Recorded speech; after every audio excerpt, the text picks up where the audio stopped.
No, she's saying we are going on record. No problem.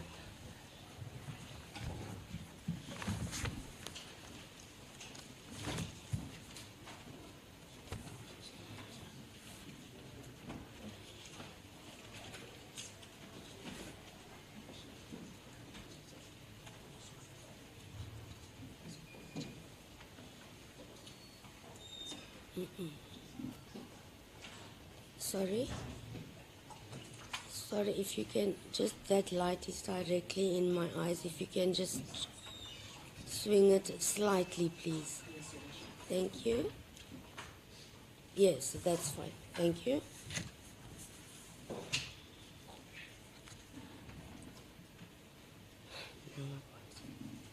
We are on record. You can place us on record, Advocate Caesar. Thank you very much, Your Worship. It is the 19th of June 2024, case number Regional Court 44620B, State versus Julius Malema.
of the core chart that was presented by Colonel Guatleka. Part of the report, please.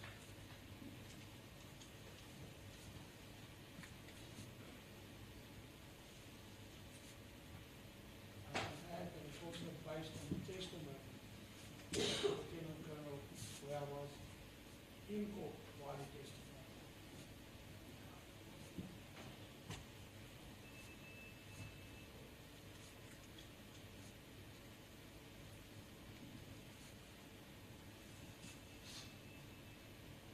I want to put it to you, sir, in my more than 20 years experience, I've never seen an expert testifying on exhibits that he did not actually physically compare with the actual firearm in question.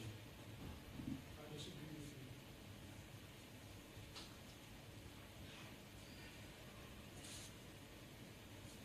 you. In fact, when I refer to expert, I refer to ballistic experts, I refer to DNA experts, I refer to fingerprint experts. Never in my career have I seen this.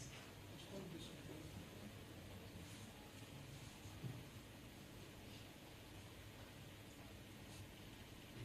Have your reports ever been criticized by your peers?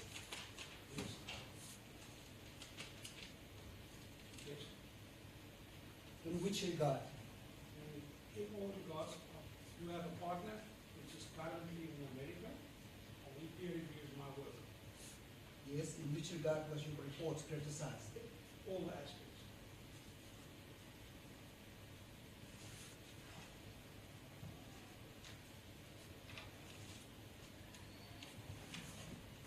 I want to also put it to you, whoever's watching this today is also going to criticize your conduct here by testifying on an exhibit that you have not physically examined the way you should have, according to protocol. I also disagree.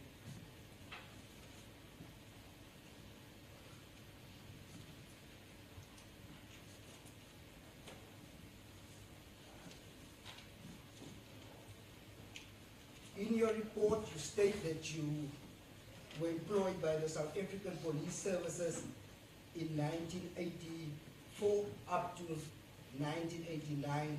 Is that correct? And that you joined the ballistic unit, I think if my understanding is correctly, in 1989.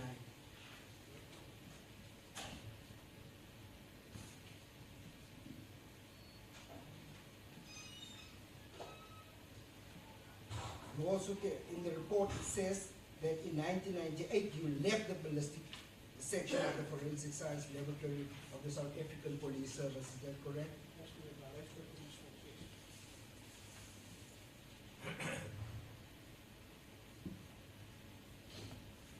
If my calculation is correct, that you have been a ballistic expert at the South African Police Services for 9 years. Is that correct? Ballistic experts employed by the state, yes. Yes. Ballistic experts up to 75 years. That's exactly what my question was. I said at the SAPS for the state. Yes. Yes. That's Yes. correct.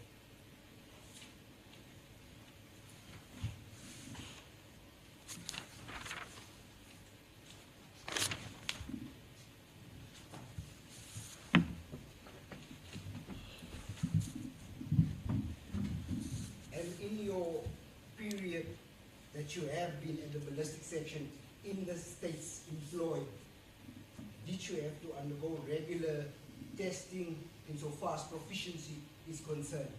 I've done one proficiency test, that was a very long time ago, when I was employed in the police. Yes.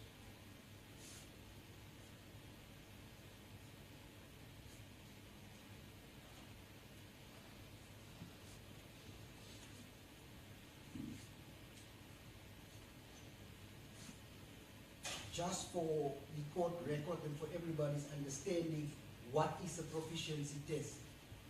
Currently, how it works, the state gets from America a cartridge casing of 5 bullets, which is unknown. They are sent to the state or the labs, which they then give to the examiner. The examiner will then test the cartridge cases, do a comparison, and get a result, and the result sending to America to verify. The problem with the test is the following. South Africa buys normally for all four laboratories 2 tests, which everybody needs to do for the year. So the first, I would say the first 3 examiners examining that cartridge or 5 bullet will be the ones that do a blind test. After the blind test, other people are also required to do the examination. Before half the examiners have done the examination, they already know what the results are. That's the problem. It's not a blind test. So if you do a blind test, it will be each examiner will have 1 test that they need to do, which is set. Which unfortunately, because of the cost implication, it's not viable to give each person or each examiner a separate test.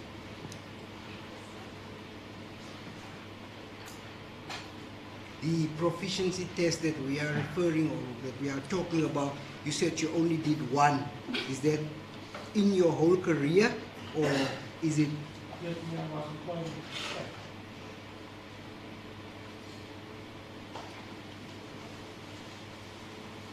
Did you hear the question? I was asking you, did you only do 1 in your whole career? As you stated here, you've got experience of 40 years. Once again, I said once, when I was employed with the state. Yes, once. Yes. The question is, in your career, how many?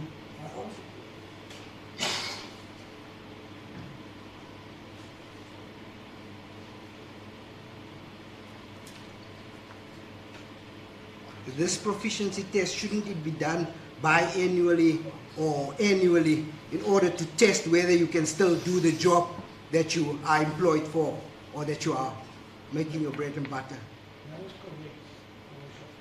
Mostly the proficiency test is where there's laboratories involved with a lot of examiners. Because I'm alone with 1 other partner in America, the chances that I'm going to actually do an examination or get the opportunity to get an exhibit from a crime scene to related to a firearm is almost 0. We're going to get to that answer a little bit later.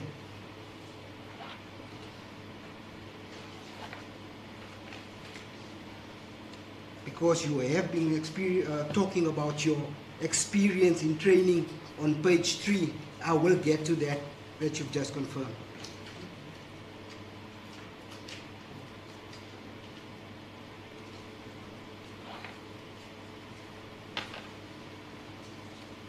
Should you be doing this proficient test on a regular basis in order to practice as an expert, as you call yourself?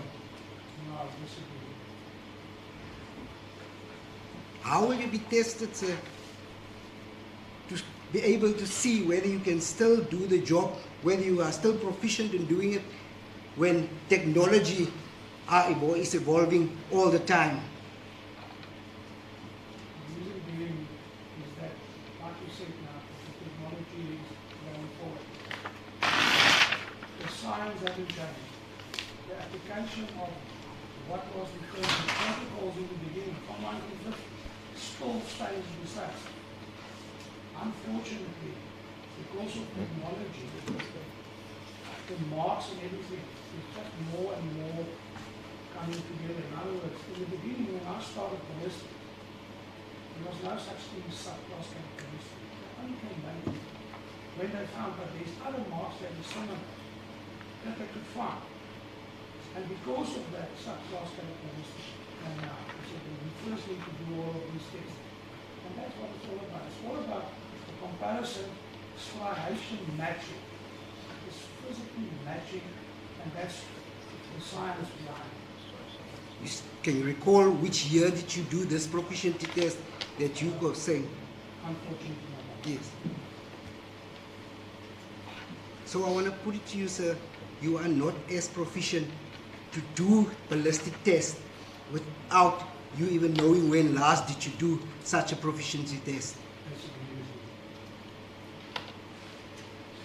That is what logic dictates, that you cannot be an expert, as you recall yourself, without that proficiency test to test if you can still do the job as required by your profession.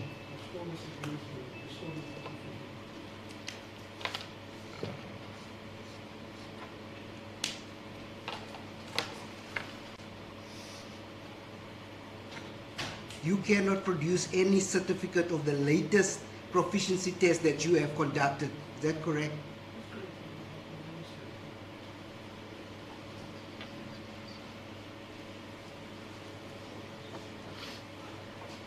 I've noticed in every report compiled by a ballistic expert, they refer to this microscopic identification. Can you explain what it is in layman's terms? If you'd like me to explain the microscope, or you need the process? First the microscope, and then you can explain the process.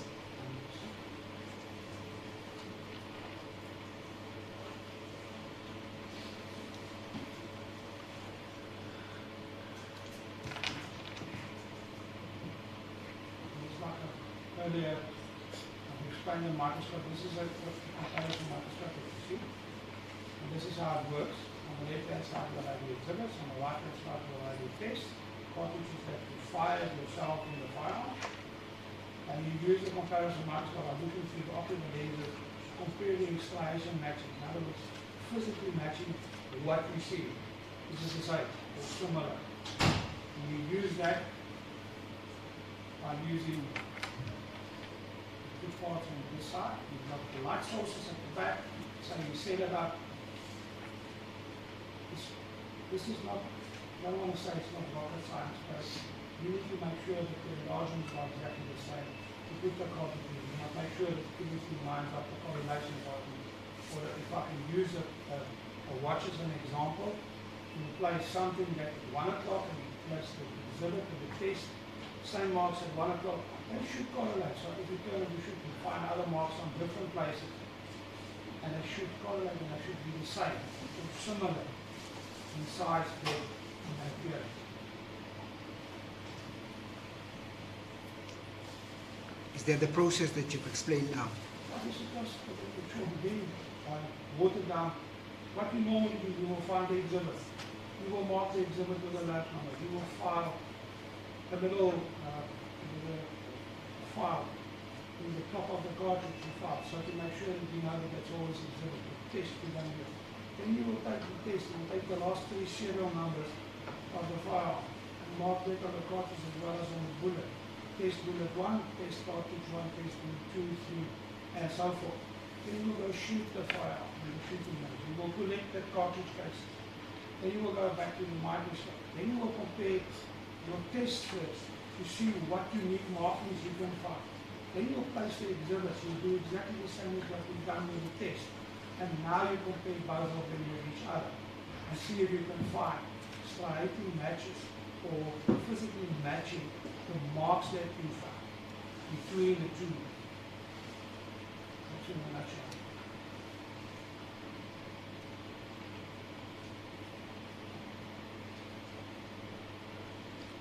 What I like about your answer is the fact that you said you actually shoot with that firearm to take that spent cartridge in order to compare it, which we now know you didn't do in this instance. That is correct.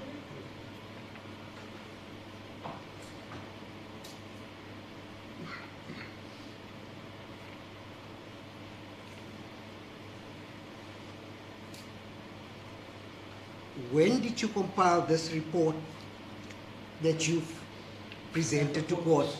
That report, if you look at the signature, was signed on the 25th of January, the 18th. This report, from the day that I started compiling it, because otherwise the information becomes too much to do in one report. I will finalize this report on the 18th 18th of what? of June.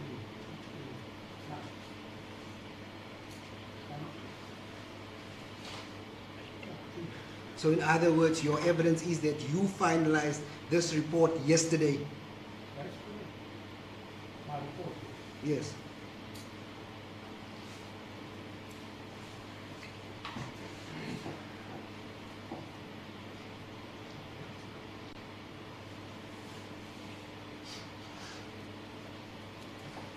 Which means when Colonel Guadlega testified that this report has not been compiled,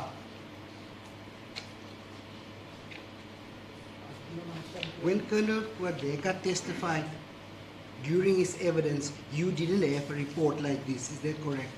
At that stage, no, I didn't.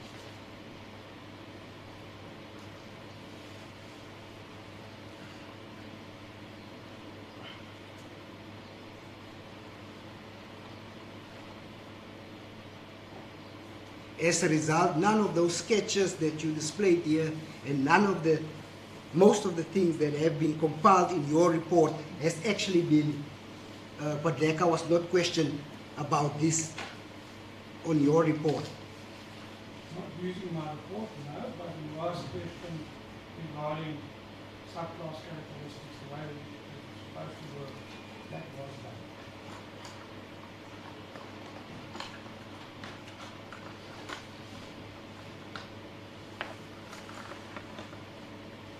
These extra marks that you identified in your report, what Leka was not cross-examined on that. He was told to me he was. I'm not 100% sure about what he called it was.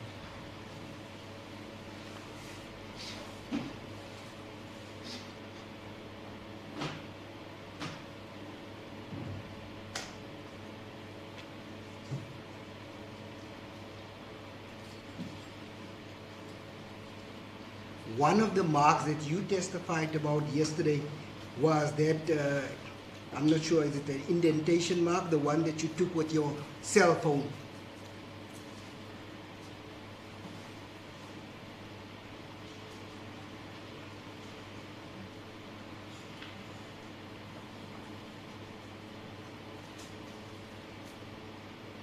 Yes. What's that mark called? It's probably, like I explained yesterday, it might have been the injection port or the deflector.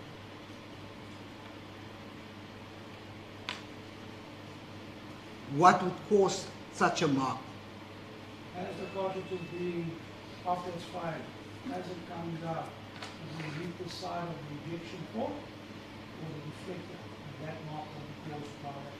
That's why it looks like it used to be that way. Yes, you are not sure. Well, I've examined it, and I examined the cartridge in the court, and I'm of the opinion that that is an injection port mark or a deflector mark. You said that's what it looks like. In other words, you are not sure. No, I'm sure, it is.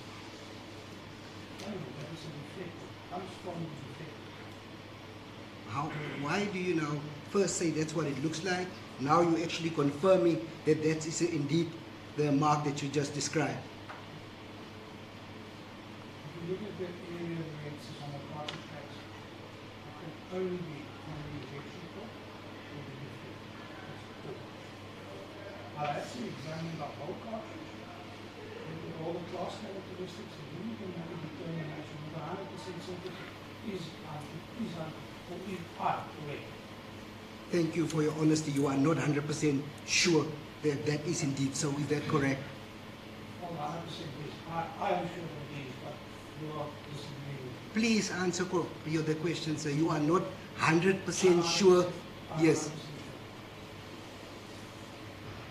How can you testify that if you do all that test that you want to do, then you can be 100% sure, and now you just confirmed again now that you are 100% sure that that is indeed an injection port mark that you're seeing there? It will be a confirmation of what my opinion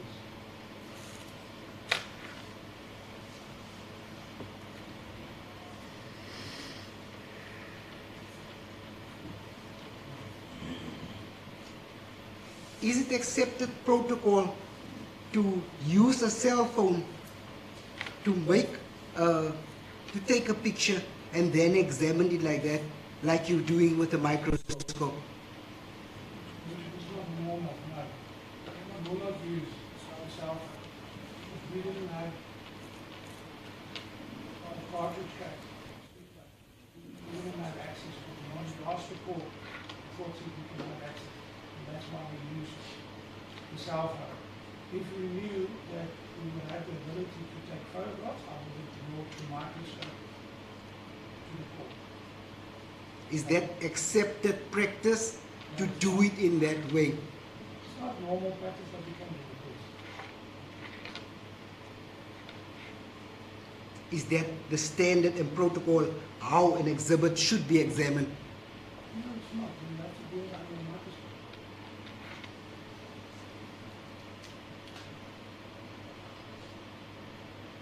That ejection port mark that you are referring to, does it need further individual characteristics with inside that mark in order to get to a positive result?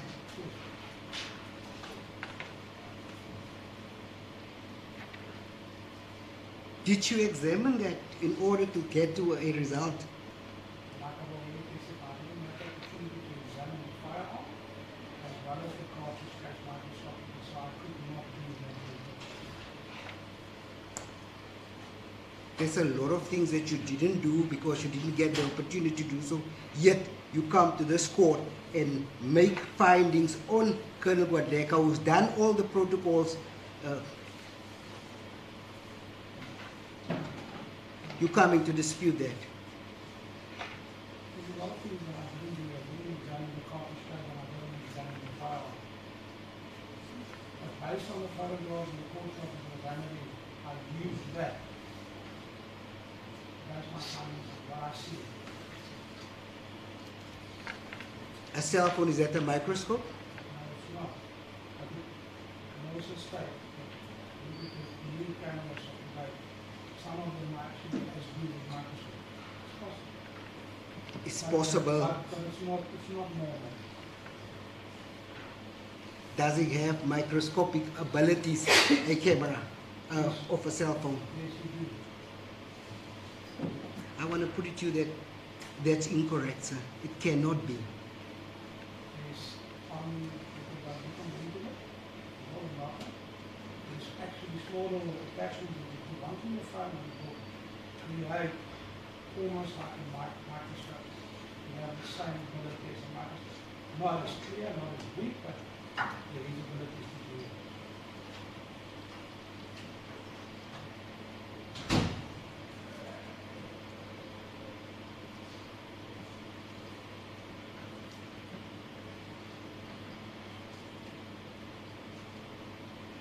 What is the purpose of a microscope? Isn't that to see things that the naked eye can't see? That's why it was designed, is that correct? What's the purpose of a cell phone camera? Is that exactly the same purpose? You're not dealing with it, you're not dealing with the cell phone. I took a photograph of the cartridge case as an exhibit. And even with the bad quality of my photograph of my cell phone, I can see them all. And if I put this under a microscope and my professional class, and I see the people using a microscope? Yes.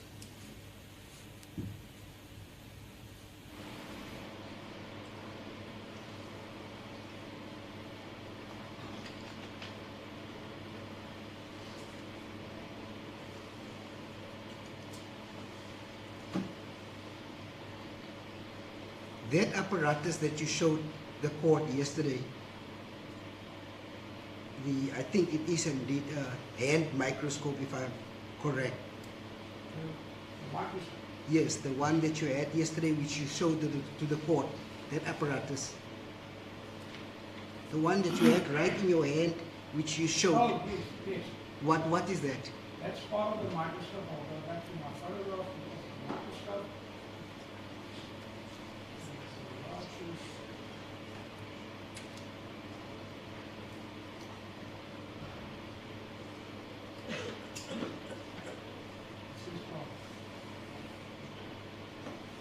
Only. Now, this is the only thing I brought to show the court what it looks like. This is what I brought to court. It's this part. What function will it have? If you look at the complete microscope there, does it have all the functions of a microscope as you displayed it right there in your diagram? The function is your objective state. In other words, you put your cartridge of a 5-minute onto that, and that is what you will use to turn it around, swivel. This is to make sure that while you're busy with the cartridge or the 5-minute, you do not need to actually turn the cartridge itself. We use this as a mechanical device to move the cartridge around so you can see all the marks. So once you've set it up on 00, you find a mark, a unique mark of 7 o'clock, you should be able to find the same mark, a unique mark, on 7 o'clock on the left-hand side as well. It's just to give you a little bit more usability of the cartridge. Does it have the same functions as the microscope, the comparison microscope that you are displaying on that television set? Does it have the same? Same functions, same abilities, does it do exactly the same thing? I do not understand the question. What's the purpose of that microscope that you are just showing us there on television? What does it do? It's a comparison microscope, now comparing two objects. That's the function of this microscope. Yes. Compare two objects, is that correct? That's correct. The one that you've shown in court in your hand, does it have the exact same function as that one? To compare two at the same time? Yes. At the same time? Yes. Can you explain how? I've got a large microscope. I've actually got two of them at mine in my office. It's exactly the same as what you see there. It's a table model. It's not the older models. It's a table model, but I've got two of them. I've got an electronic camera as the top. So I've only taken off one part to come and illustrate. I can't bring the whole microscope here. It's too heavy. It's too big. So the main concern or the main issue that I've worked with to demonstrate how to set up your cartridge. You've got two of them, so I've got two objective studies. I've also got a comparison with my microscope actually got 4 nose pieces and not 3. So the enlargement is much bigger. So I've got 8 microscopes into one. But my microscope works exactly the same and looks exactly the same as this. You do know we're not referring to what you have at home. We're referring to the exhibit that you brought to court in order to examine whatever you needed to examine. I didn't bring it to court to examine. I just brought it as an example.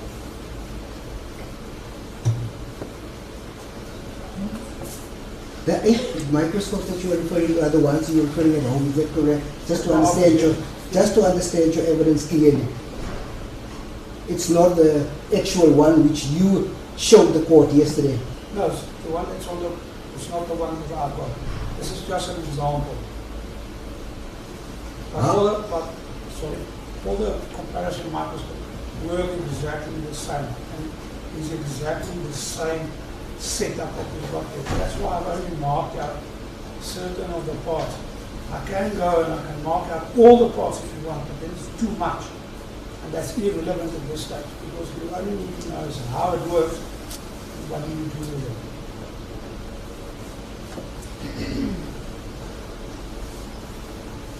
How did you manage to examine the spent cartridges that was presented to you in court?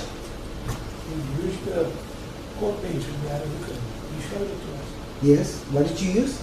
No, just a camera. Look at the photograph. I'll show you the photograph.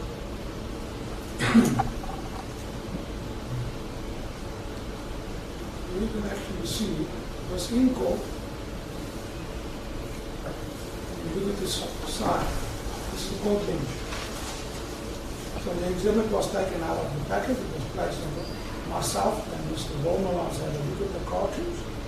We compared the number that was engraved in the site and the was the right one. And I took photographs.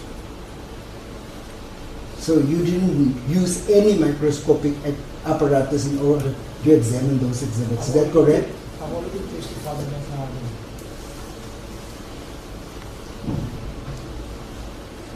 So your findings is basically from that photo you took from your cell phone, and you made findings regarding what you thought it would be or should be. The findings that you're talking about, was there other marks available? Yes, in your report, the ones that you made in your There was report. other marks. And the Lieutenant Colonel testified that he couldn't find any other marks. And the marks that he found, he made negative. Were you present when he testified? Because my recollection states that I might be wrong, that he did say that he found other marks, but he was not able to make a positive finding on those marks. I disagree. I was in court and he testified that the injector, the extractor, the bleach face and the final country was negative. And then further he testified that the neck marks that he used on the protocols based and he used in that he decides for himself he used the same area for a comparison. And then further he was asked, and it was put in, what other marks did you find? He said he didn't find any mark. But it was specifically mentioned like after ejection point. And he said he couldn't find anything.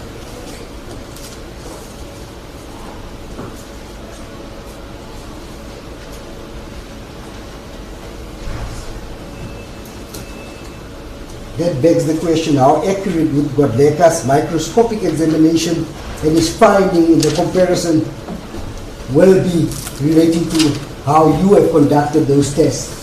Would it be more accurate than the ones that you conducted? I wouldn't say it would be more correct now. What would you say to that? It's difficult to say that you do your own examination. The main thing is what I'm testifying about. I can see matches, but I already explained yesterday. And I also see difference, a lot of difference, and that's where the problem is. It's because of the difference, that's why you need to go to the second area to make sure either a injector, extractor, or something else confirms what you see because of the differences that you see. Not the matching, that's easy to do. Anybody can do two matches and say it's the same. You have to look deeper into it. You have to look at all the differences that you can find. And then make a collective decision. Is that correct? What can I place that is matching? And the difference, you have to compare those things. Do you confirm that there were indeed matches? No, I've already testified to that yesterday. I said there is matches. There is some spaces that yes. match.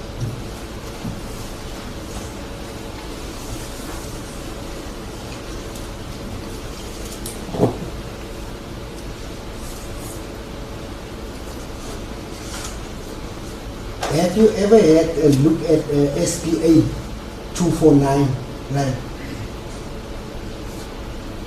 before the shooting incident, during the shooting incident, or after the shooting incident, before it arrived at the ballistic section? You asked me about the firearm. The actual firearm that No, was used.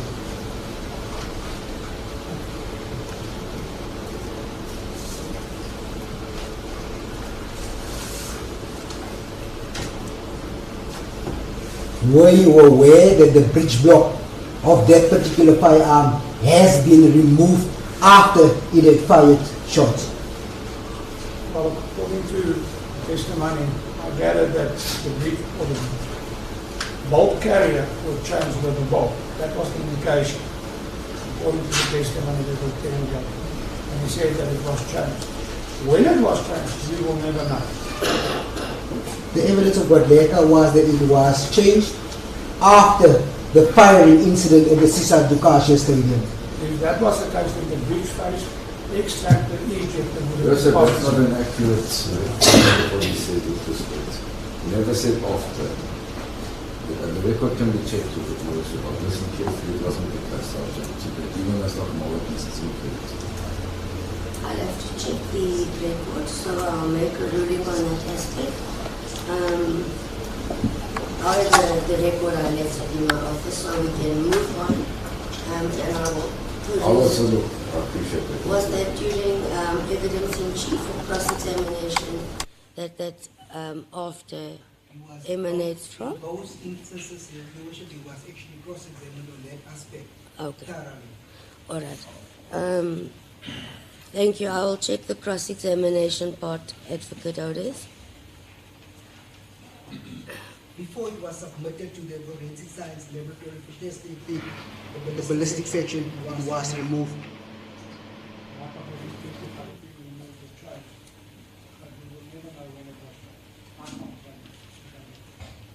this bridge block, which other parts will be within that bridge block? The bulk, we're talking about the bulk carrier. Bulk carrier is on the outside. Then you have the bulk, the floating bulk, within the bulk, and the ejector, each slack, firing pin and breech face mount. And that is where, I'm going to go back to this one slide here. All the parts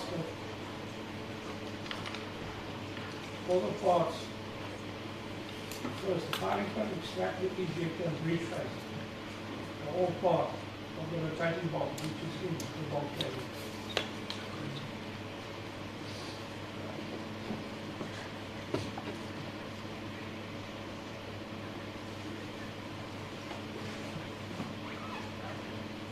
Those parts that you've just mentioned there, does it have an impact on a cartridge case when it's ejected and the marks that's left on a particular cartridge case? You can find it on the cartridge case. All of these marks can be present, or some of them can't. It depends on the pressure on the inside of the firearm, all the firearms.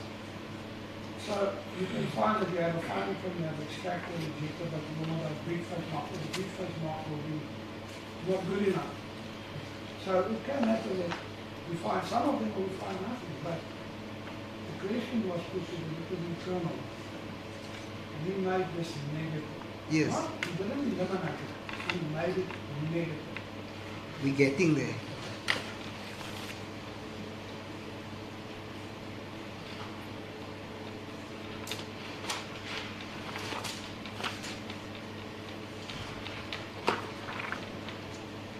My question was, if the breech block of a firearm containing all those parts that you referred to there, would it have an impact on the marks that has been left on the spent cartridge or on a cartridge case pack? Yes.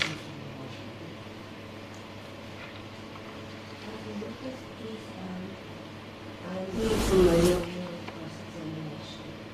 So if you can refrain from I've already answered the question, please answer the question. If it is repeated or it becomes repetitive, make sure you put more interview or okay.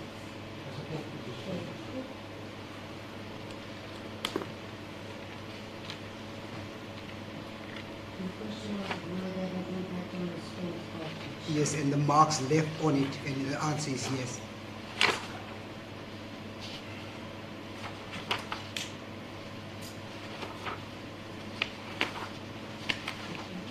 But that's confirming exactly what I've been saying, because the bridge block was removed.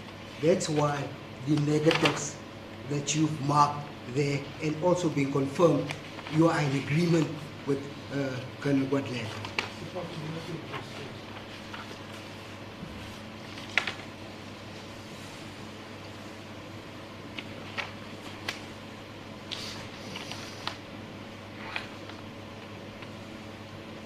For what good reason would the person then remove a bridge block from a particular firearm? There could be several reasons. Either Name the a fire- few.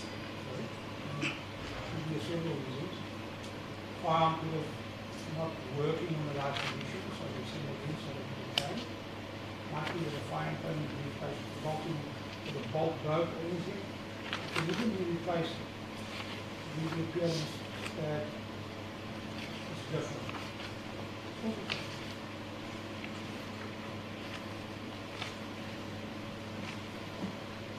Could that also be to impact or to change the results should ballistic tests be conducted on that particular firearm? Possibility exists. It's highly likely, is that correct? What you say is highly likely, but it's possible. I don't know if it's changed.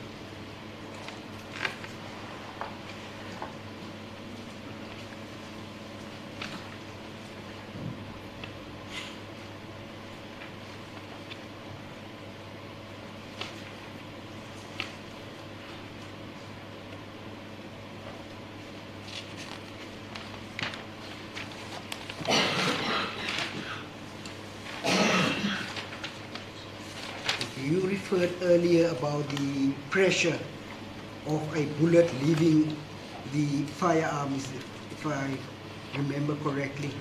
What were you talking about, the type of pressure? It depends on the inside of the cartridge. So as the cartridge expands, the pressure inside the cartridge will push the cartridge case into the marks. That's the port that is available in the firearm.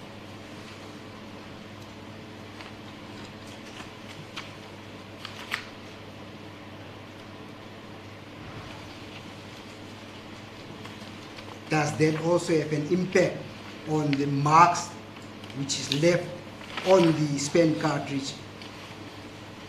The amount of pressure which the bullet exits. Can you just repeat the question? Does that also have an impact on the marks left on a particular spent cartridge, the amount of pressure? You can have an influence, yes.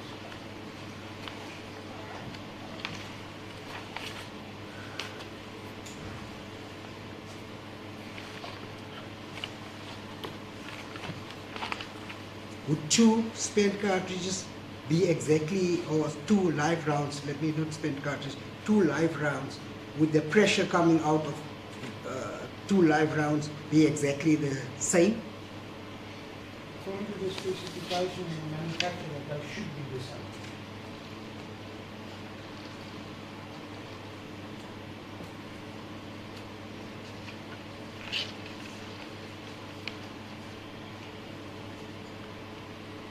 But it does happen that they are not the same, is that correct? I'm going to disagree with you. If we're talking about the difference between the 223 and the 5.56, yes, there's a difference. Compared to the second.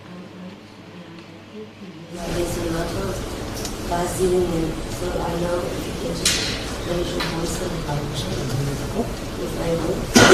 The 223 Remington ammunition compared to the 5.56 by 45 millimeter ammunition, you will find that the 5.56 pressure is much more than that of a 223. Now we need to look at the manufacturing process. In other words, you will find that some of the propellant might be different, so it will give you different pressure. Then you have to look at the cartridge case. What is it manufactured of? How many bras, how many ton, how many, depending. Was the cartridge case harder? 556 you will find on the POP ammunition that they make. You find that the top of the cartridge is normally, it looks like a blue color. That means it's heat treated. The cartridge case is made harder to withstand the pressure. So yes, there can be a difference. But same ammunition, same manufacturer, there shouldn't be a difference. Yes, but they can. That's what you confirm. Is that correct? If we do reloading, yes. On manufactured ammunition, no, I'm disagreeing.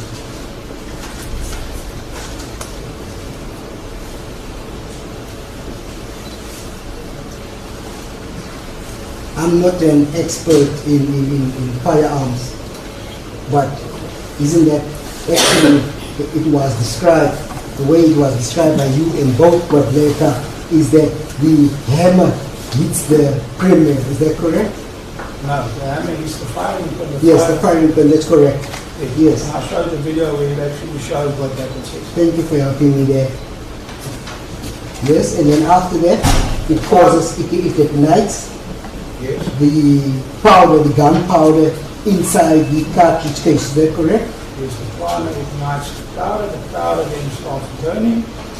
Pressure happens on the inside of the cartridge. In that process, it pushes the bullet out of the barrel. After all, Out of the barrel.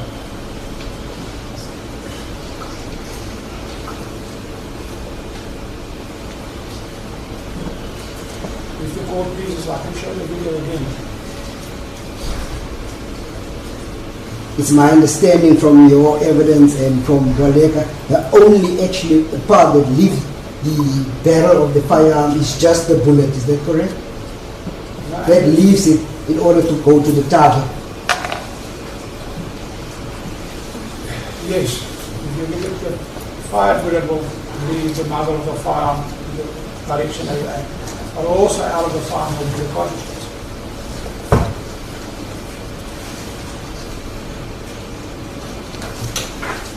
So are you telling this court that all the granules in that gunpowder would be exactly the same? It should be the same.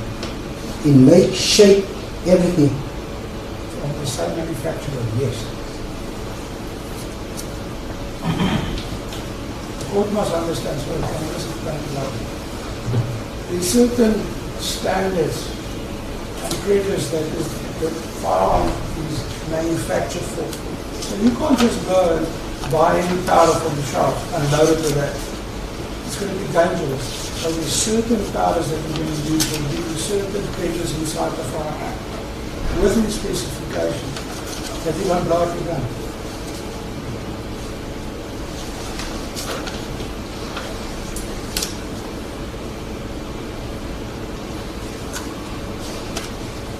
Thank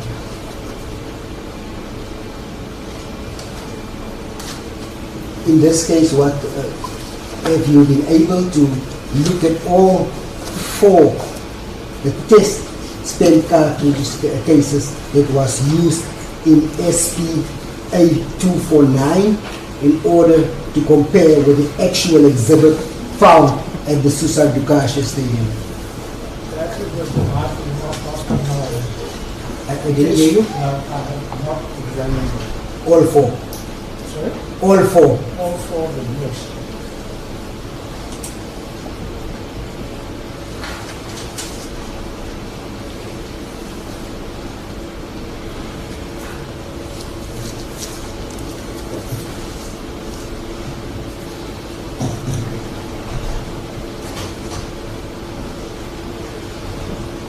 How many of those four test cartridge cases did you examine?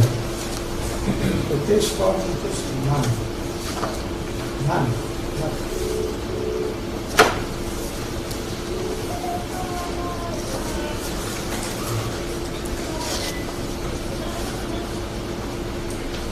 And we have the same repetitive request as previous occasion, and it was clear when we started to switch off some products.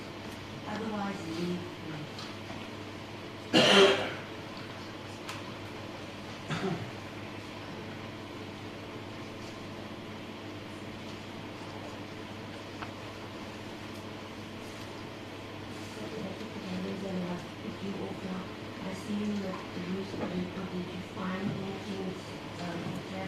Leadership, I was looking through the exhibits, Exhibit D in particular, but it doesn't make any mention of the breech block having been changed after it was fired, so I'm still of the same view. As you should, please. Caesar, continue. Thank you. Were you aware that four of the spent test cartridge cases that was examined by Guadalajara actually tested positive to the exhibits, both the firearm and the... In the court class levels, only one is mentioned. So I gather that if there's four test cartridges, Is four a high number in your ballistic expert? Evidence. I'm with you now, Advocate Matthews. Otherwise, I'm going to. Okay, I forgot the. There is no evidence from the ballistic expert that all four of the test cartridge cases tested positive. You referred only to the one on the shop. Okay, just a minute. That will bring us to the second issue.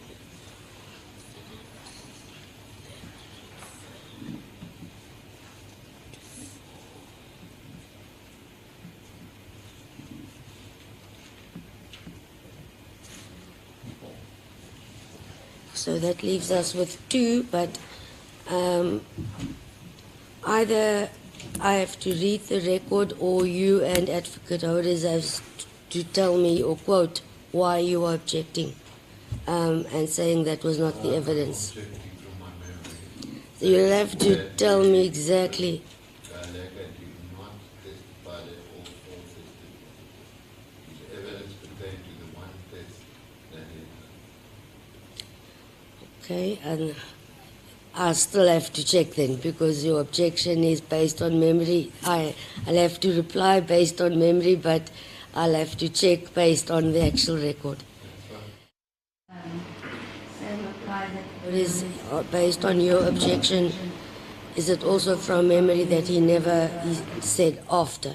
Yes, Your Worship. That's why I was looking at the exhibits. I believe that it would have been in the exhibits because there's the mention of the breach block being changed, but he didn't say that it was after. And he said there's nothing sinister to be read into it, which would be inconsistent with having said it was done after the fact. They're mutually destructive. That's why I've got a clear recollection of it. I'll have to. I remember, he even explained for this, that sometimes they go shooting with people and then they're handing the firearms to be cleaned. It could be confusing, but they fit perfectly. So he said there's nothing sinister to be drawn from the fact that it had been changed, and he specifically states he couldn't say when it had happened. I've got a clear recollection of it. Yes, yes. You were rising, Advocate Matthew? That's confirming exactly what my magistrate Okay. In fact, he did say that this could have been done by accident when people were cleaning the firearms altogether. Okay. See, Your Worship frowns, but that is the evidence. No, I hear you saying that is the evidence. I'll check the record to make a final. I am not going to make a ruling based on memory. I'll have to check. I don't want to interfere with my magistrate's cross-examination all the time, so I specifically never want to interfere. Because cross-examination is a tool to come to the truth.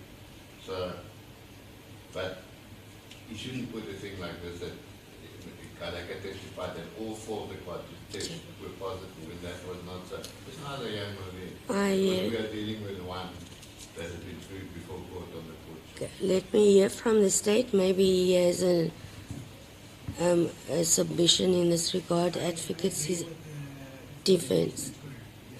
Thank you. So that aspect is cleared. It's referred to one, not four. Thank you. I can assist, Your Worship. When Your Worship called back the Colonel for a clarification, Your Worship, and I'll give Your Worship the date. It will assist Your Worship. And this issue arose, Your Worship asked him this question. After issue number one. Yes, Your Worship. With the changing of the breach blocks after the fact. Just want to try to find the date. Worship, I have it as the 11th of September 2023. I might be wrong. But Your Worship will remember the Brigadier was brought back to testify. And Your Worship asked, the Colonel was called back to testify in clarification, and Your Worship asked him about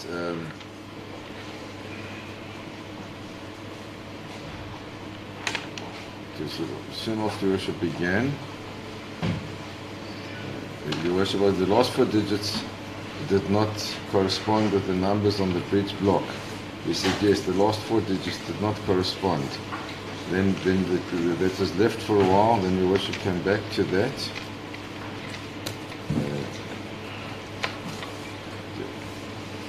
Your Worship asked him specifically, breach blocks are interchangeable. He says yes, they're very similar and are easily interchangeable.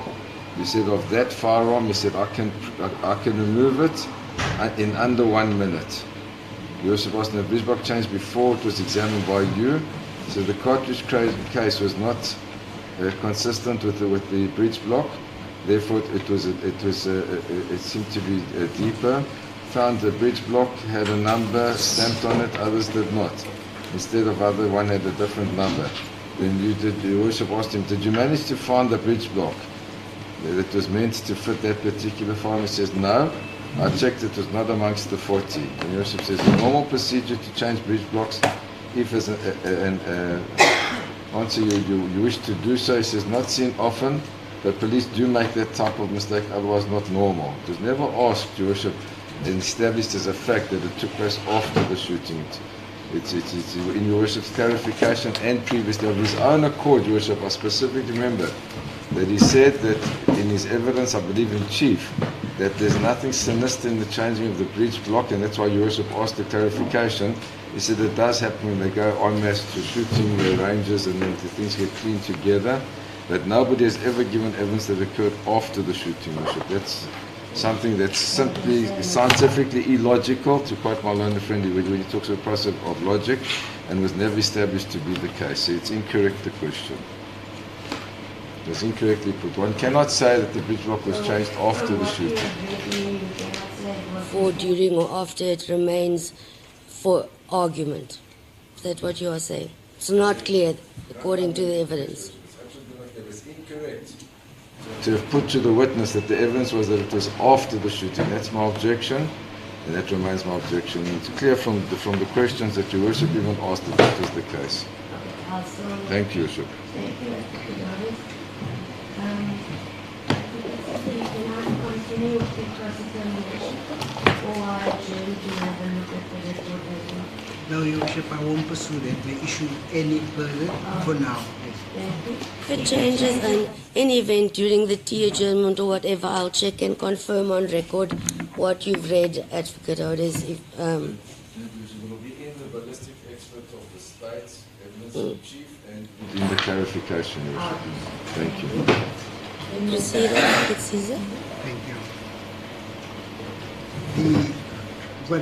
Colonel Guadeka, from his evidence, he found identification marks in the neck area of the specific exhibit that was left at the Susadukashi Stadium.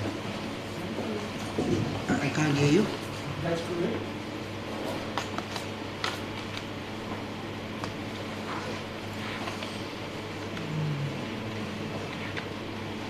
The neck area of a particular firearm, does it form part of the actual chamber of the firearm?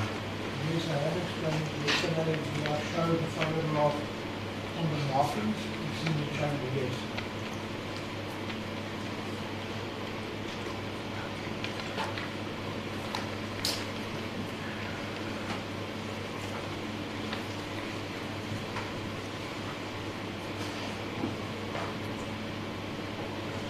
In other words, for Guadeka to come to such a finding, he not only had to look at the actual exhibit, the spent cartridge, he actually had to look into the chamber, which is part of the firearm. Is that correct?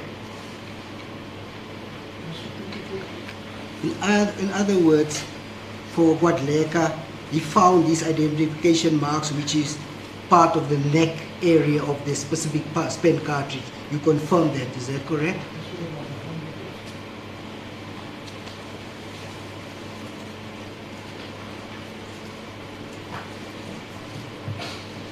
You also confirm that that part, the neck area, is also part of the chamber of the firearm. Is that correct? Yes, sir. That's correct. I can show the confidence right up on the screen. And it's basically, this is your chambers. And the neck mark you're talking about is situated right beyond where the arrow is now. So it's part of the chamber starts from there, right there. So the whole area is the chamber. Chamber mark.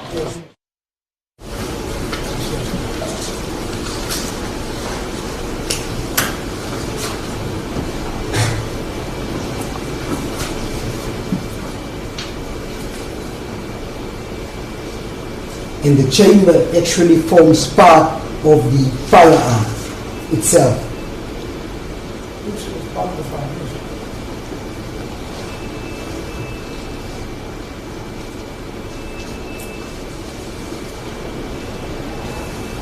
In other words, for Guadeka to come to such a finding, you not only have to look at the neck area of the specific spent cartridge or the exhibit, you also have to actually look at the firearm and its chamber in order to compare and see that it is indeed positive firearm. When you use the chamber as identification, you should have looked at all the other marks as well, injector, extractor, injection port, have to compare all of that.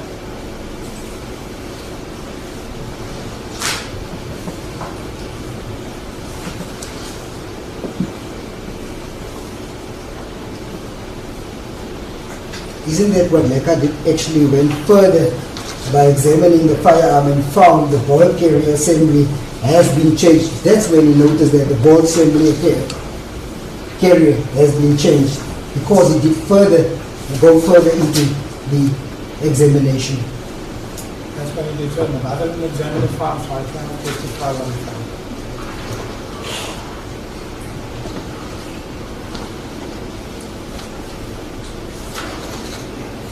If that is the case, did he actually go further, the type of further that you are referring to?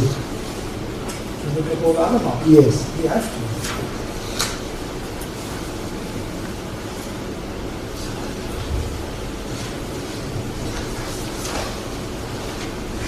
How much effort goes into the changing of a ball carrier on a firearm, to change it? The bolt carrier with the bolt on the inside is very easy to change. Once you open up the farm, like I explained yesterday about the up and the lower, once you open it up, it's got a swivel, you put it up, the bolt carrier is out, with the bolt, you take the other one, you slide it in, you close it up. So it's fairly quick.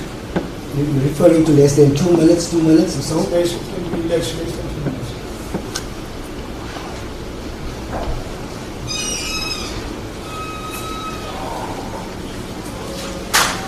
What is the purpose of a ball carrier assembly in a firearm?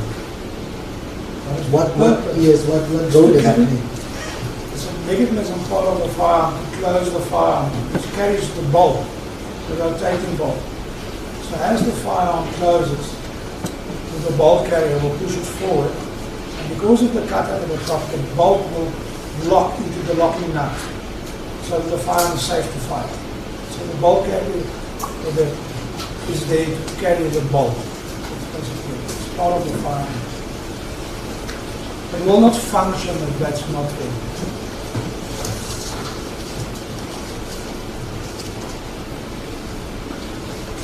Just to interrupt, I found that there's page 57 of the Colonel's evidence, on line 5 further, where he says that he confirms that the parts could have been changed inadvertently. But if you read the whole page, you see that it was during cross-examination. I was busy putting to him that the reason why he says the part has changed because it doesn't match positive. Alright? Which obviously the state's version is the reason why it doesn't match is because it was changed. We are saying that nothing was changed. It's going negative because it's not that far on that fire. But you will see on that page from the paragraph downwards that he clearly says that it was done inadvertently. I'm just fighting with the record. No, I know. I'm just thinking about what you're saying exactly the same as what the state is saying. His evidence is clear, what the colonel testified is clear. Are you not saying exactly the same? Or am I missing the entire point? As that the colonel testified that after the shots had been fired, somebody changed. That aspect, after. Piotr, I thought you were now objecting to this bolt carrier part of the evidence. You have to be clear. I didn't know where you were coming from now. Back to my memory that Your Worship said I was relying on. Is relied on in the record. Sorry, I didn't get you at this point. I'll check and I've marked page 57. Thank you. Okay, Advocate Caesar, your last question was answered, the purpose of the bolt carrier, and he answered. You may continue from there. Thank you, Your Worship. Mr. de Klerk, I want you to go to 3.15 of your report that you have compiled. What? 3.15.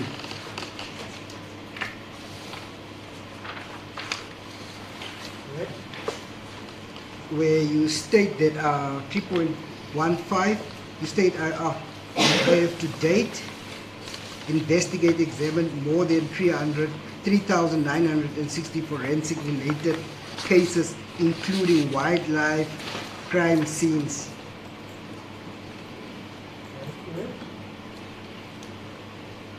And you said, no, this includes cases during my service in the South African Police Services. Do you see that?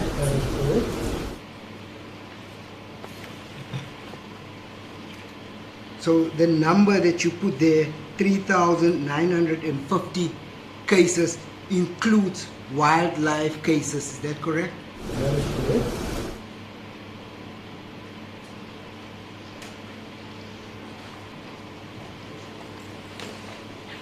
How many actual ballistic tests have you performed on firearms? How many tests on Yes. You say roughly about 3,900. But you cannot compare testing of a firearm as the only thing that I'm doing. There's other parts of forensic ballistics. If you need to compare the firearm, if we have a firearm, we will test the firearm. If I do not have a firearm, I'll do it. Like I've explained, it's all about the qualifications and the training. The ballistic expert is not just there to do a physical match of cartridge case and fire bullet. It's much more than that. Looking at post-mortem reports, determining of trajectories, there's a lot of this all pertaining within my report. Firearm examination is a small part of forensic ballistics. How many of the cases have you done relating to this specific, like in this case where Leka actually examined the spent cartridge case with the firearm? That's the question. How many of those did you do? I don't know, but it's a lot.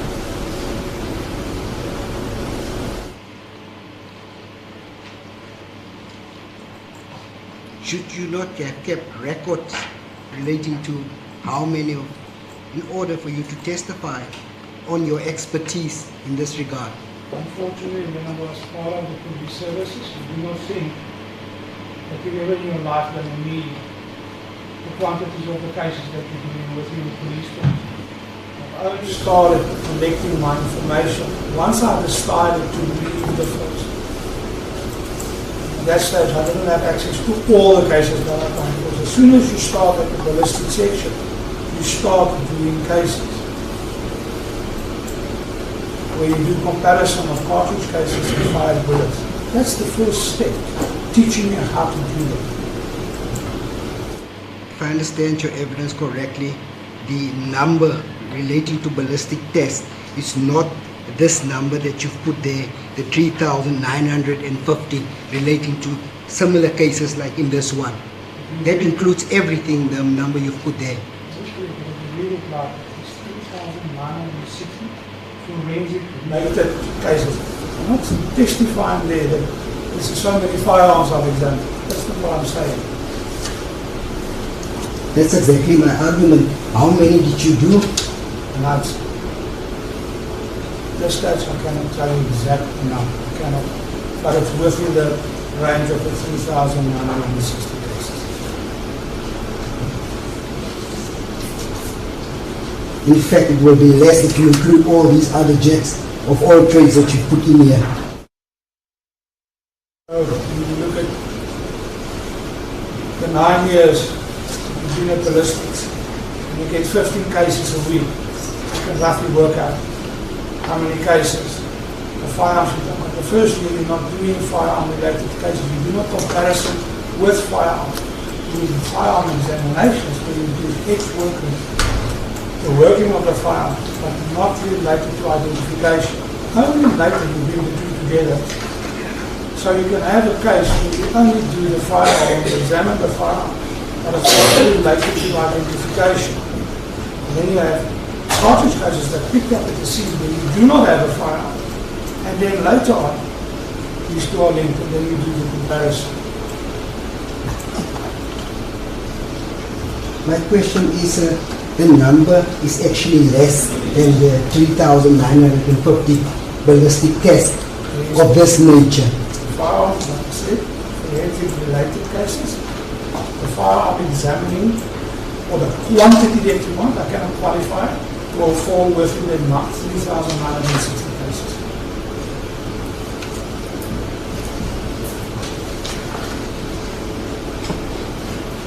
In this report, as you stated it here, it shows that you do a little bit of everything. Is that correct? That is correct. Yes.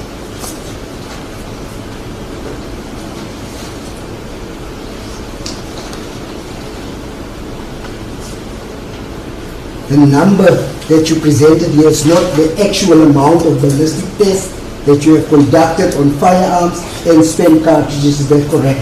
That is included in that number. It's not an accurate number, sir. It is the exact number or accurate number. According to my calculations, when I started collecting the information, to date, that is what I've done. It can even be more, but I'm not sure. I don't have access to these systems or the computers to then pull the exact amount of cases that I've done. The Lieutenant Colonel's got access to that. Yes, we're getting there. I want to put it to you, your answer relating to this question is very vague, and you do not want to commit to a specific answer relating to your experience in examining firearms and spent cartridges. How can I commit if I do not know?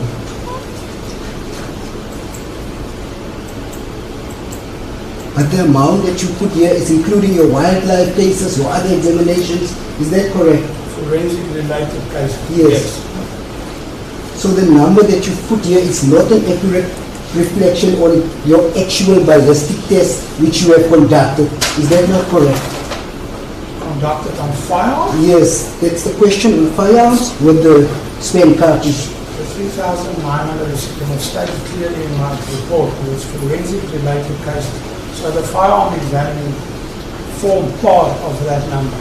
What the exact amount is, I cannot tell you.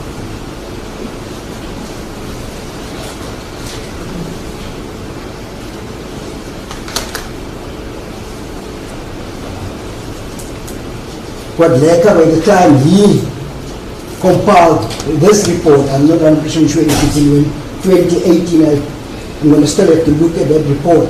The number that he provided to the court was 4,724 actual ballistic test cases that he has conducted. Have you seen that? I cannot consider that. I can't disagree with it.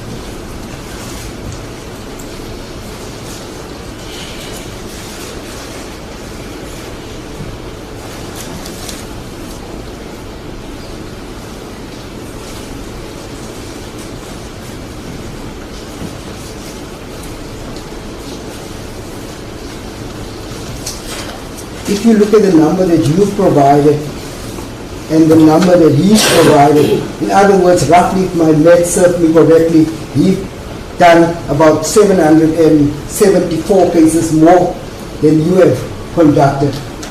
Yes, but how long has he been in the ballistic unit as well? That as well. I've been there for 9 years. How long has the Lieutenant Colonel been there?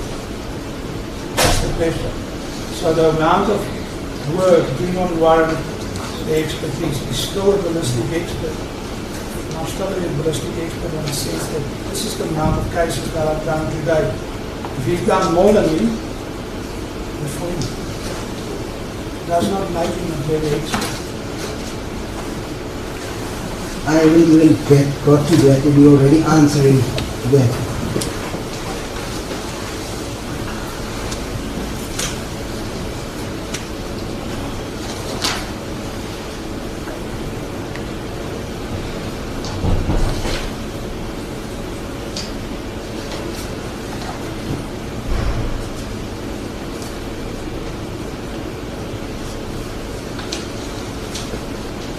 Would you regard that number 774 to be a vast difference from the ones that you have conducted? I wouldn't say it's a vast difference now.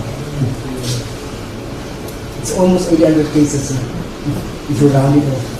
You need to look at the amount of years that is spent with ballistic unit. If we look at the years related to the cases, and it's the same average amount, so yes. In other words, you have conducted far more of these type of tests than you. That That's the assumption, yes. Yet you challenge his report without even having tested the actual exhibits.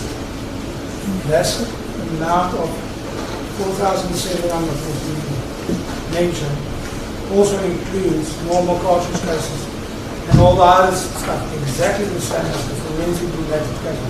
It's not all 4,700 cases that is mentioned there is regarding firearm examining, where he actually examined firearms.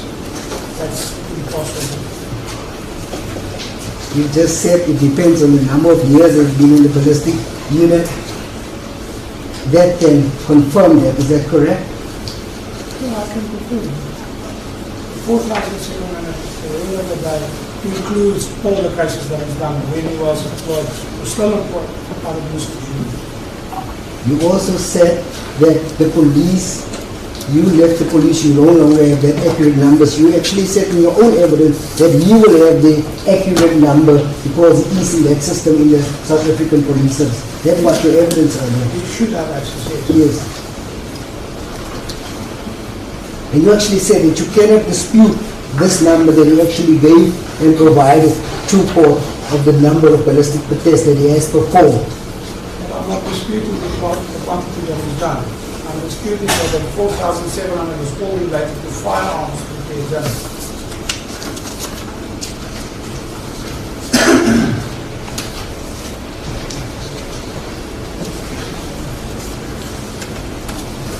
This report that you finalized yesterday, has it been subjected to any peer review? It has been peer reviewed, they haven't signed it, but it was sent to America. Earlier I testified to the doctor, and it was sent to peer reviewed.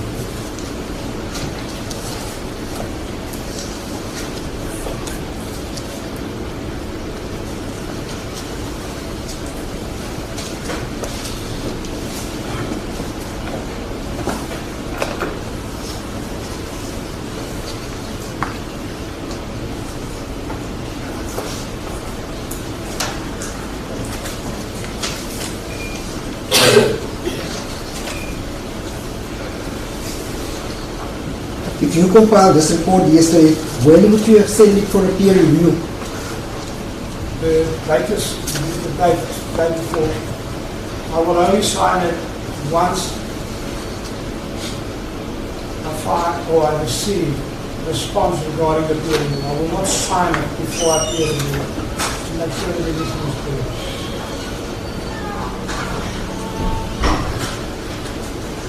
So the document, to explain how it works, the document is unsigned.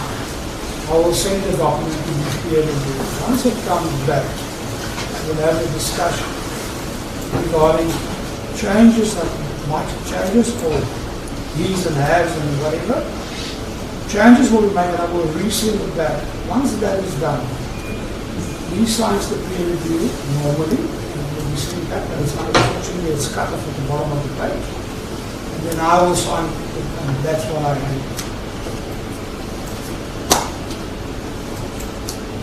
When would this person have had an opportunity, sir, to look at this document? You said it yesterday, to actually do the peer review, to discuss it with you, whether any changes were supposed to be made. It was after 9 hours behind us, so I will normally phone at 4 o'clock. So if I send it, he's still really on his way to work. So between 4 o'clock and 9 o'clock, that's when we consult 4 hours in the morning. So 9 and he's in Colorado. He works for the state lab in Colorado. And he actually peer reviews my work for him. Who is this person? Cobus State. Cobus, who? Cobus State. Is he some? Stay, who? Stay. State. S-T-E-Y-L.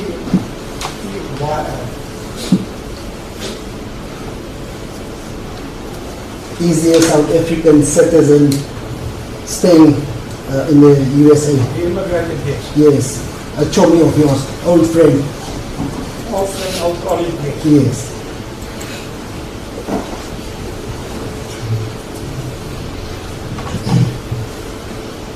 You call that a peer review when your friend is looking at your report. I believe that he's more qualified enough I think he's qualified more than anybody in South Africa to do the peer review for him.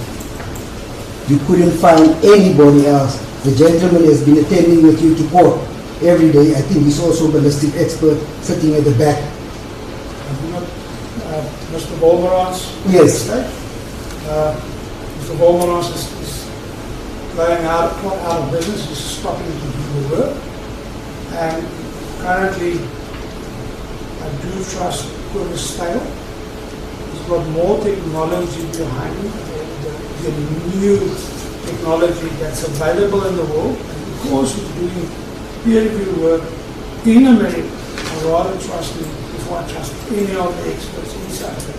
And that includes the private experts. You were friends in the police SAPS when you were still there, is that correct? We actually sat in the same office. Yes. It seems to be obvious why you'll be using him to do your peer review. I still believe he's more qualified than South Africa.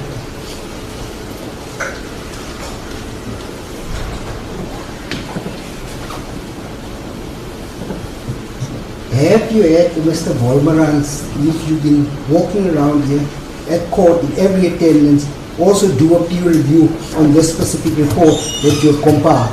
No, I don't even get a report from Mr. Bolmerans.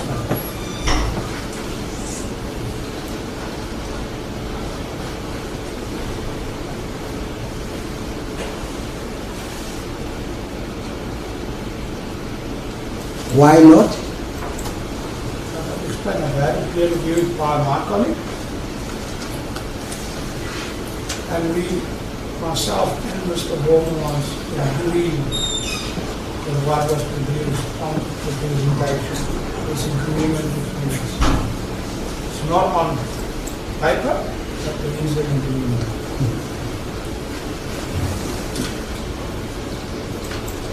Sorry, I don't follow your concept.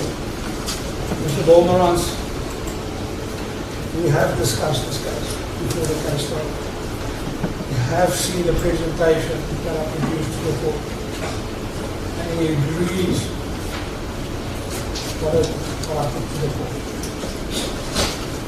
on my presentation.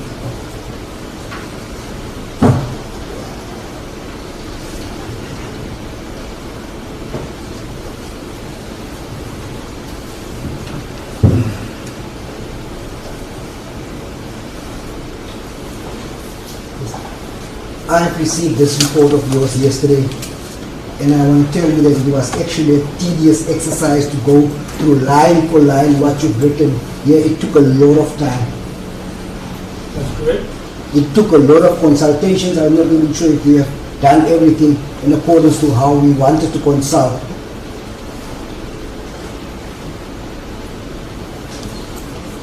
Time was of the issue.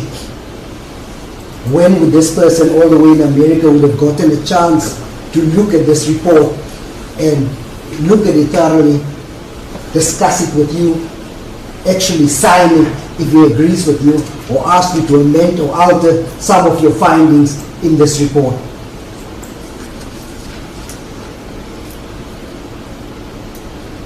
No comment.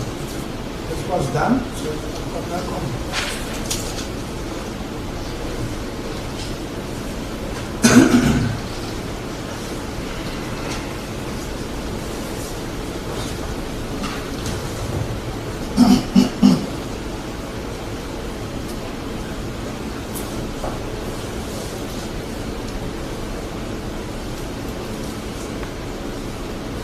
Has he actually signed this report as a person who reviewed it and agrees with everything you said here from the photographs that you took? According to me, yes, they have signed it, but I have to go check.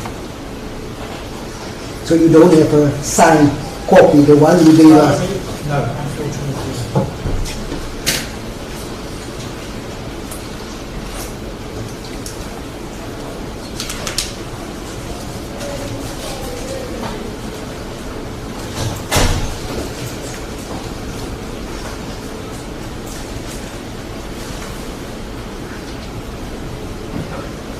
Why haven't you checked last night or this morning if he did actually sign the report that you've.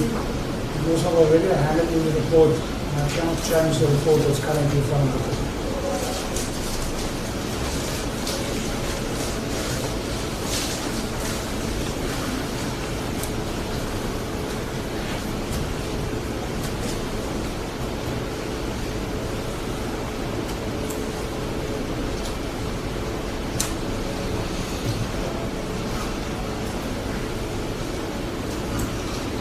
In other words, this report without that signature is your opinion and your view only. Is that correct? Without that signature of a peer review. No, I disagree with that. Mr. Stone, I have insight to it. If the court pleases, I can get you a copy of the sign. If you want, then it's possible to get you a sign. My question again, why didn't you check last night if that copy was available, or this morning if that copy was available, in order to bring it here and present it to say, look, my peer review have signed?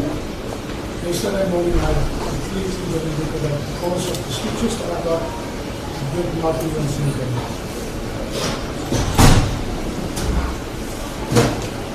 I'm talking about last night, sir. Last night, the science already handed me the report. Does it matter if you just had to check whether this peer of yours in the USA, your chummy, have signed this thing? I could have checked. I don't know.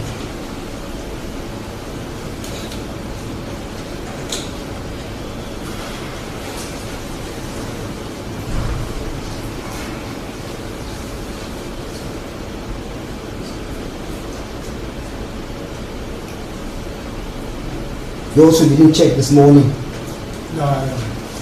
before you continued with this evidence of yours. Should you have? I probably should have, but I haven't.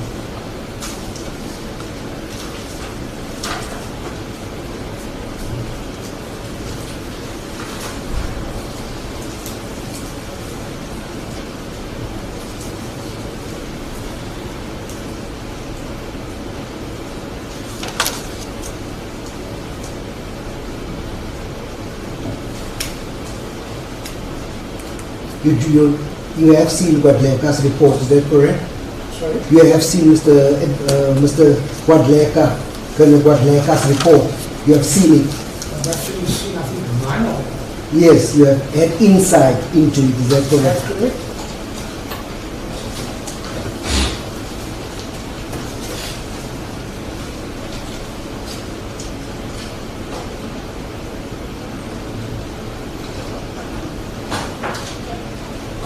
You saw that those reports of his were peer reviewed, it was signed by his peers, and it has been confirmed that that is correct. I'm not even going to say that it's peer reviewed. I know that it's signed by the commander, but I'm not sure if it's peer reviewed. I cannot recall, sorry. You know where I got that word of peer review? From his evidence, I didn't even know that their reports are peer reviewed, All the reports should be peer reviewed. including yours. Is that accepted practice that your reports be reviewed by a close friend of yours, which you have shared an office, who just immigrated to the United States? I would disagree with the statement. It is peer reviewed by somebody that you consider to be equal to you or better than you. Is that the standard practice in the South African Police Service or anywhere else, that a friend, close friend of yours, peer review your work? When I was in the force, at the ballistics unit, you would normally go and ask somebody with a higher rank, more experience, to have a look at your work. How it works now, I do not know.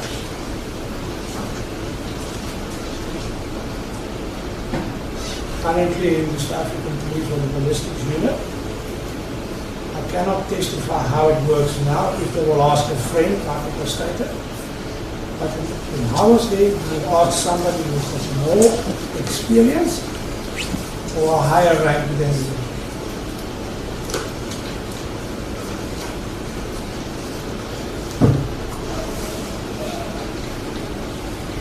Worship, I am going into a different portion of his evidence now. I just want to ask if we can take the tea adjournment now until 11. Yes, please maybe the tea adjournment. Then I will just look at it. We will after and I just wanted in the future so that we get that tea.